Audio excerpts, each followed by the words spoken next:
Assalamualaikum warahmatullahi wabarakatuh.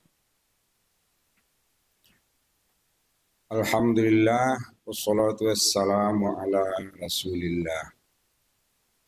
Asyhadu an la ilaha illallah wahdahu la syarikalah wa asyhadu anna Muhammadan abduhu wa rasuluh sallallahu alaihi wasallam. Kaum muslimin dan muslimat Masjid Raya Jamaah Sholat Zuhur yang dimuliakan Allah, pada kultum zuhur pada hari ini kita akan coba mengupas bagaimana mengupgrade atau menaikkan posisi kewajiban itu menjadi hak. Karena dalam seluruh kalimat yang kita dengar selalu muncul kata hak baru kewajiban. Di dalam peraturan perundang-undangan pun kita selalu mendengar hak dan kewajiban. Padahal dalam prakteknya sebenarnya mendahulu kewajiban baru kemudian hak. Misalnya kita menunaikan sesuatu kepada Allah, baru kita meminta hak kita kepada Allah.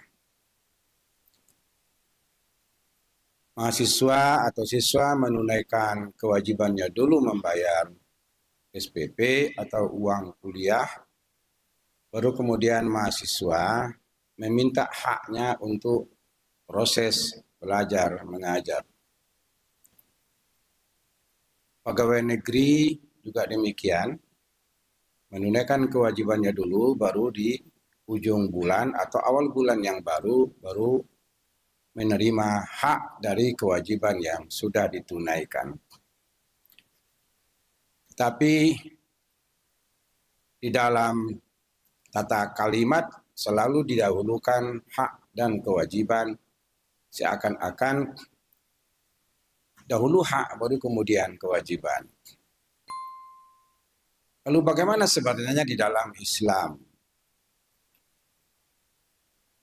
Di dalam Islam kita sering menyamakan antara hak dan kewajiban. Misalnya ada hadis riwayat Abu Hurairah. Padahal awal hadis ini disebut dengan hakul muslim alal muslim sittah. Jadi di situ bukan kewajiban tetapi hak.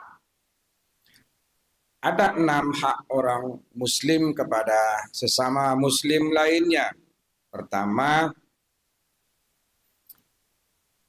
menjawab salam. Sering kita kedepankan menjawab salam itu adalah fardu kifayah. Berarti kita masih menerjemahkannya dengan kewajiban. Padahal sebenarnya itu adalah hak kita untuk menjawab salam. Kemudian memenuhi undangan, pesta segala macam, itu kita sering terjemahkan dengan kewajiban. Padahal itu adalah hak kita. Kemudian saling menasihati, juga hak kita. Kemudian mendoakan saudara yang bersin, yarhamukallah, yahdikumullah. Ketika kita bersin, kita ucapkan alhamdulillah, maka kita yang mendengar yarhamukallah. Kita balas kembali yahdikumullah wa yuslih balakum. Kemudian menjenguk saudara yang sakit. Karena menjenguk orang yang sakit itu berarti mengurangi dosa kita, karena kita satu saat juga akan sakit. Itu juga hak, bukan kewajiban. Kemudian mengurus kematian dari mulai memandikan, mengafani, menyolatkan, menguburkan, dan seterusnya. Nah, oleh karena itu, kaum muslimin dan muslimat sekalian, ketika kita masih mengedepankan kewajiban dalam beribadah ini, maka kita hanya akan mendapat pahala atau reward atau mengharapkan sesuatu dari Allah Subhanahu wa taala. Misalnya sholat berjamaah ini, bagi yang sholat sendirian, dia dapat pahala 1, kemudian sholat berjamaah dapat pahala 27. Nah, orang berbondong-bondong ke masjid hanya mengharapkan pahala 27. Jadi itu adalah semacam kewajiban pribadi kita. Tapi sebenarnya ketika kita tunaikan itu sebagai hak, maka kita akan menjaga silaturahim dengan sesama jamaah. Ketemu saling bercengkeramat, segala macam, berjabat tangan, maka hak kita akan kita tunaikan di situ. Kaum muslimin dan muslimat sekalian, oleh karenanya ketika misalnya dalam acara tertentu, upacara, apakah seminar, apakah ceramah umum, segala macam, pembukaan ini dan itunya, sering orang tidak diam ketika ada kata sambutan, ceramah, ada kata nasihat, segala macam. Sering orang tidak diam.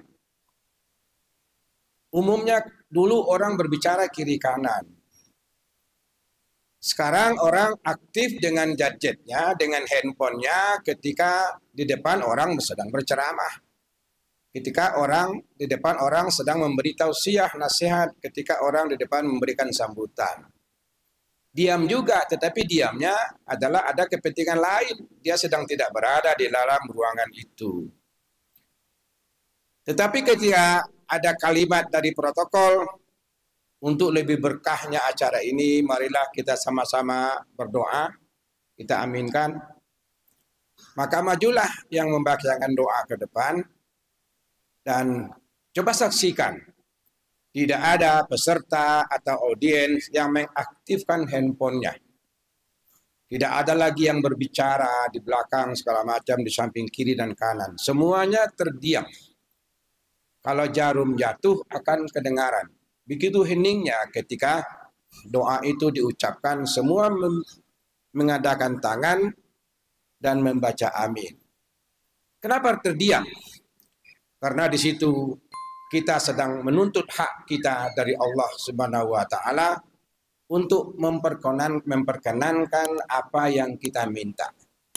Tetapi ketika acara-acara sebelumnya tadi, kita tidak merasa berkewajiban untuk mendengar atau menyaksikannya. Tapi kalau sudah bicara hak, maka kita agak bagian daripada orang yang berhak. Kaum muslimin dan muslimat sekalian, banyak orang yang menuntut hak, tetapi kewajibannya tidak ditunaikan. Banyak orang yang berdoa kepada Allah Subhanahu wa taala untuk minta dapat rezeki, dilapangkan hidup, segala macam, berkah, ditambah ilmu. Tetapi dia tidak menunaikan sesuatu kewajibannya kepada Allah Subhanahu wa taala. Itu sulit Allah akan memperkenankan. Misalnya begini. Dalam Al-Fatihah Allah mendahulukan iyyaka na'budu, kemudian wa iyyaka nasta'in. Jadi baru Allah akan memperkenankan apa yang kita harap setelah kita melakukan iyyaka na'budu. Akan engkau kami menyembah. Lalu kemudian akan engkau kami meminta pertolongan. Permintaan sampai ke ujung itu, ihdinas siratal mustaqim. Tunjukilah kami jalannya. Itu semua adalah permintaan. Permintaan dari wa iyyaka nasta'in, insya Allah akan dikabulkan oleh Allah kalau iyyaka na'budu itu kita tunaikan dengan penuh khusyuk dan penuh istiqamah dan penuh konsentrasi dan penuh harap kepada Allah Subhanahu wa taala. Tapi itu yang sering tidak kita ucapkan. Banyak orang yang berlama-lama di masjid, kata sebagian penceramah, orang yang taat kepada Allah rezekinya murah. Tetapi sering ke masjid, rezekinya itu ke itu juga, maka dia akan keluar ke masjid, maka dia akan menjauh dari masjid. Kenapa demikian? Karena kewajiban tadi dia tidak naikkan menjadi hak. Oleh karenanya menyantuni fakir miskin itu bukan kewajiban kita, itu adalah hak kita. Memberi makan anak yatim itu adalah hak kita, bukan kewajiban kita. Salat 5 waktu ini bukan kewajiban sebenarnya, tetapi adalah hak kita. Puasa Ramadan adalah hak kita. Menafkahi keluarga, istri dan anak-anak itu adalah hak kita sebenarnya, bukan kewajiban. Kalau masih kewajiban maka kita masih mengharapkan reward, pahala, keuntungan, apa yang ada pada kita segala macam. Mendatangi undangan, pesta segala macam, kalau kita bilang itu adalah kewajiban, maka kita berharap pada suatu saat kita pesta orang akan datang pula. Tapi kalau kita naikkan itu menjadi sebuah hak, maka kita akan kekurangan kalau hak itu tidak kita tunaikan. Sehingga apa pengaruhnya? Maka dia akan berpengaruh kepada diri kita masing-masing. Kita akan merasa kekurangan kalau kita tidak menyantuni anak yatim. Kita merasa kekurangan kalau kita tidak santuni fakir miskin. Dan kita akan merasa kekurangan atau kehilangan kalau kita tidak menunaikan ibadah fardu dan ibadah sunat. Nah, oleh karenanya, kaum muslimin dan muslimah sekalian, secara perlahan, selagi usia kita masih ada, maka naikkanlah kewajiban-kewajiban yang kita lakukan selama ini menjadi hak yang harus kita tunaikan. Demikian saja kuliah zuhur kita pada hari ini. Banyak maaf. Wassalamualaikum warahmatullahi wabarakatuh.